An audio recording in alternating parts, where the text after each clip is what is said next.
नमस्कार दोस्तों, pro trading art में आपका स्वागत है। तो आज के वीडियो में मैं आप लोगों को बताने वाला हूं कि किसी भी स्ट्रेटजी को आप इंट्राडे के लिए किस तरह से कन्वर्ट कर सकते हैं। सपोज देखिएगा तो ये इंडिकेटर यहाँ पे बाय कर रहा है और अगले दिन यहाँ पे सेल किया है, ठीक है ना। पोजीशन हम लोग चाहते हैं इंट्राडे के ऊपर ही कोई स्पेसिफिक टाइम के ऊपर क्लोज हो जाए, जो भी पोजिशन हमारा ओपन है। जैसे यहाँ पे भी था, इसका पोजिशन यहीं पे क्लोज हो जाए, ठीक है।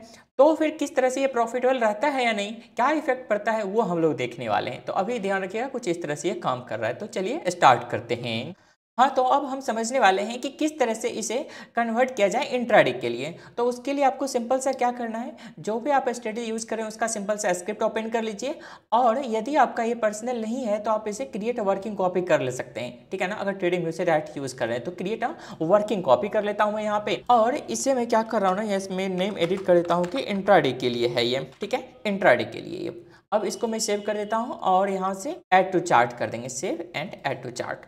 अब हमारे पास दोनों हो गया यहाँ पे। तो इसको मैं इंट्राडे के लिए कन्वर्ट करता हूँ। तो उसके लिए क्या करना पड़ेगा, सपोज हम लोग क्या चाहते हैं ना, किसी स्पेसिफिक टाइम के ऊपर क्लोज हो जाए। फॉर एग्जांपल यदि हम लोग यहाँ पे 3 बजे क्लोज करना चाहते हैं, कहाँ गया ये वाला, इस कैंडल के ऊपर ये ट्रेड क्लोज हो जाए जो अभी लॉन्ग का यहाँ से आ रहा है, ठीक है ना। तो इसके लिए क्या करना पड़ेगा, सिंपल सा अभी आपको यहाँ पे एक फंक्शन है बिल्ट इन, जैसे str.format टाइम का ये फंक्शन आपको यूज करना है, ठीक है ना। किस लिए वो अभी एक्सप्लेन कर दे रहा हूँ। तो str.format टाइम, इसमें यहाँ पर डिटेल्स देखिएगा तो 3 पैरामीटर चाहिए हमें, time, format and time zone, ठीक है ना। टाइम जो यानी हर एक कैंडल का टाइम होगा वो, उसके बाद है फॉर्मेट का, तो आपको फॉर्मेट इस तरह से पास कर सकते हैं, ईयर मंथ डेट, है ना। यहाँ पे आवर मिनट इस तरह से आप पास कर सकते हैं। उसके बाद टाइम जोन वगैरह भी है, सब आप यहाँ से पास कर सकते हैं, ठीक है ना। तो इसको हम लोग यूज़ करते हैं। तो पहला पैरामीटर था टाइम का, तो टाइम हमने पास कर दिया। दूसरे के बाद है फॉर्मेट का, तो हमें किस फॉर्मेट में चाहिए, तो चार्ट पे जिस तरह से आपको दिखना होगा ना उसी फॉर्मेट में लीजिएगा। जैसे इस कैंडल का टाइम देखिएगा कैसे आ रहा है, तो 15 यहाँ पे आ रहा है ना, इसी फॉर्मेट में आपको चाहिए, यानी 15 यानी आवर हो गया। और उसके बाद यहाँ पे मिनट है, तो स्मॉल m, इस तरह से होता है, ठीक है। उसके बाद हमें टाइम जोन मेंशन करना है, तो मैं कोलकाता इंडिया का ले लेता हूँ। तो GMT प्लस कितना 0530, इस तरह से होता है। GMT से 5.5 घंटा आगे, ठीक है। इस तरह से हम लोग कर सकते हैं। और ये किसके बराबर हो, जो हम लोग टाइम यहाँ पे लेना चाहते हैं। तो हम लोग कितने का चाहते हैं, तो 15 का यहाँ पे, तो वो चीज़ आप यहाँ पे स्ट्रिंग में मेंशन कर दीजिएगा कुछ इस तरह से। जैसे 15/5 करना हो, 15/15 करना हो, तो जो भी करना होगा वो आप यहाँ से डायरेक्ट लिख दीजिएगा, ठीक है ना। तो अभी हम लोग यहाँ से ये रखते हैं। तो इसको मैं एक वेरिएबल में स्टोर कर ले रहा हूँ, इज क्लोज है यानी, ठीक है। इज क्लोज नाम का मैं वेरिएबल बनाया हूँ, यानी क्लोजिंग टाइम है या नहीं, उसमें हम लोग इसको स्टोर कर देंगे। इसे कैसे यूज करना है, तो सिंपल सा इफ इज क्लोज हो, ठीक है ना। ऊपर में ध्यान रखिएगा, ऑलरेडी स्ट्रेटजी वगैरह का एंट्री एग्जिट वगैरह सब चीज़ हो रहा होगा, हमें उसके ऊपर ध्यान नहीं देना है। डायरेक्ट यहाँ से स्टार्ट करना है कि स्ट्रेटजी डॉट क्लोज ऑल सबसे पहले यूज कर रहा हूँ मैं, ठीक है। जैसे ही इस क्लोज का होगा वहाँ पे सबका सब क्लोज हो जाए। इसको हम लोग सेव करते हैं और देखते हैं यहाँ पे क्या हो रहा है। तो हमने सेव कर दिया, कुछ हुआ नहीं। ऐड टू चार्ट हमें फिर से करना पड़ेगा, यहाँ से रिमूव करते हैं और ऐड टू चार्ट करते हैं। तो अब देखिएगा तो रन होकर के मिल गया, इस कैंडल पे कंफर्मेशन मिला, उसके अगले कैंडल के ओपनिंग पे ये ट्रेड एग्जीक्यूट हो गया। अगर इसी कैंडल पे आप चाहते हैं एग्जीक्यूट हो जाए तो यहाँ पे एक और पैरामीटर आप सेट कर सकते हैं। क्लोज में देखिएगा तो यहाँ पे इमीडिएट है, ठीक है ना, इमीडिएटली, इसको आप यहाँ से सेटिंग कर सकते हो, IMMEDELY, immediately equals to true, ठीक है। स्पेलिंग सही लिखा हूँ आई होप। यहाँ से कॉपी कर लेते हैं, इससे यहाँ से कॉपी कर लेता हूँ, आई थिंक सही लिखा हूँ मैं, हाँ ठीक है, ओके। तो यहाँ पे ये चीज़ हो गया। उसके बाद सेव करते हैं और इस कैंडल के ऊपर देखते हैं क्या है। तो अब इसी कैंडल के ऊपर ये क्लोज हो गया, ठीक है ना। तो कुछ इस तरह से आप इसे एडजस्ट कर सकते हो, सिंपल। अब कोई भी टाइम लीजिए, जैसे अब इसको हम लोग यहाँ से डायनेमिक बना कर सकते हैं।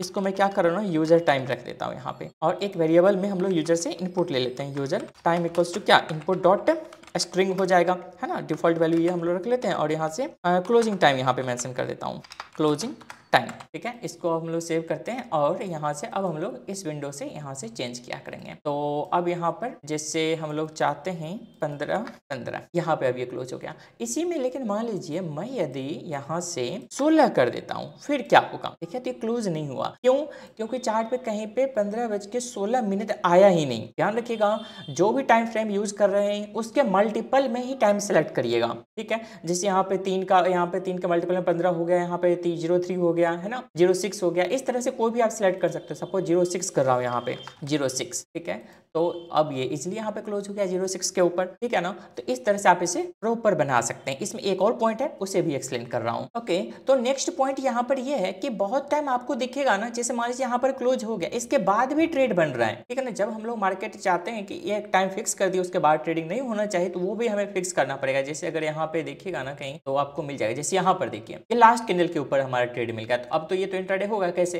है ना। तो ये ट्रेड तो हमें चाहिए ही नहीं, तो हमें क्या करना पड़ेगा, उसके लिए सेशन बनाना पड़ेगा, ठीक है ना। तो वो हम लोग यहाँ पे क्रिएट करते हैं कि स्पेसिफिक सेशन के दौरान ही हम लोग ट्रेड लिया करेंगे, ठीक है। तो इसको मैं यहाँ पे टॉप पे क्रिएट कर ले रहा हूँ। सबसे पहले यूजर्स इनपुट लेते हैं, यूजर सेशन, ठीक है ना, equals to input dot session नाम का यहाँ पे वेरिएबल फंक्शन है, इसको हमें यूज करना है। तो डिफॉल्ट वैल्यू किस तरह से पास करते हैं यहाँ पे, तो देखिए जैसे 9:15 से मैं स्टार्ट करना चाहता हूँ, तो 0915 और यहाँ पे डैश दीजिएगा, कितने बजे तक, तो 15 बजे तक यहाँ पे सपोज करते हैं, ठीक है ना। इस तरह से आपको लिख देना, कॉलन वगैरह कहीं नहीं लगाना है, सिर्फ बीच में एक डैश होगा, ठीक है। तो इसको हम लोग क्या करते हैं, यहाँ पे सेशन लिख देता हूँ, सेशन, ठीक है। और इसको मैं सेव करता हूँ, तो देखिए इनपुट में किस तरह से आएगा ये, यहाँ पर देखिएगा तो 9:15 से 15 बजे तक आ गया। अब यहाँ पे आप अपने अनुसार चेंज कर लीजिए, उस सेशन में अब सिर्फ ट्रेड हुआ करेगा। लेकिन इसको हमें यूज किस तरह से करना है, तो हम लोग कुछ इस तरह से बनाते हैं वेरिएबल कि ये जो सेशन है या नहीं, तो सबसे पहले टाइम, ये चार्ट का टाइम इक्वल्स टू होना चाहिए किसके, स्पेसिफिक टाइम के, जो सेशन के दौरान आ रहा हो।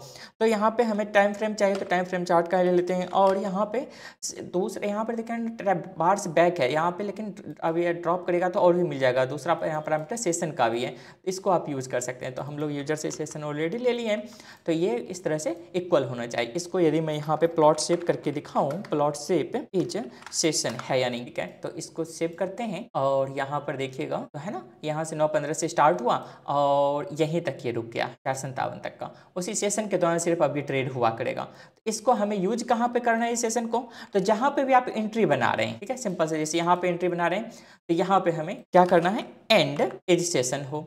उसके बाद यहाँ पे भी एंट्री बना रहे हैं, तो एंड एज सेशन हो, बस इतना सा कर देना है। यानी दो हम लोग वेरिएशन यहाँ पे यूज कर, वैलिडेटर यूज कर रहे हैं। यानी एक तो ये कंडीशन हो ही, साथ में हमारा सेशन भी होना चाहिए, दो कंडीशन को हम लोग वैलिडेट कर रहे हैं। अब देखिएगा तो वो ट्रेड यहाँ पे कहीं पे भी नहीं दिखेगा, ठीक है ना, सब जगह से यहाँ पे हट जाएगा। अब हमारा सिर्फ ट्रेड उसी सेशन के दौरान हुआ करेगा। अब हम लोग स्टेट टेस्टर में देखते हैं कि ओवरऑल क्या चल रहा है। तो ये तो लॉस में चल रहा है इंट्राडे के ऊपर सिर्फ, है ना।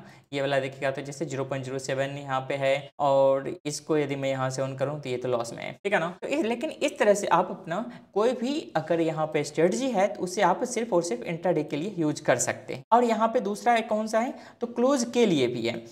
जैसे ST.close ऑल हमने यूज किया ना, कोई भी ट्रेड ओपन हो, चाहे लॉन्ग का हो चाहे शॉर्ट का हो। दूसरा है यहाँ पे strategy.close का, यहाँ पे आपको आईडी पास करना पड़ेगा, किसे क्लोज करना है, लॉन्ग को क्लोज करना है, शॉर्ट को क्लोज करना है, तो वो आप यूज कर लीजिएगा, बाद में सब चीज सेम है, ठीक है ना। तो इस वीडियो में फिलहाल के लिए इतना ही। अगर वीडियो अच्छा लगा है तो लाइक कर दीजिए और चैनल को सब्सक्राइब करके रखिए। तो थैंक्स फॉर वॉचिंग।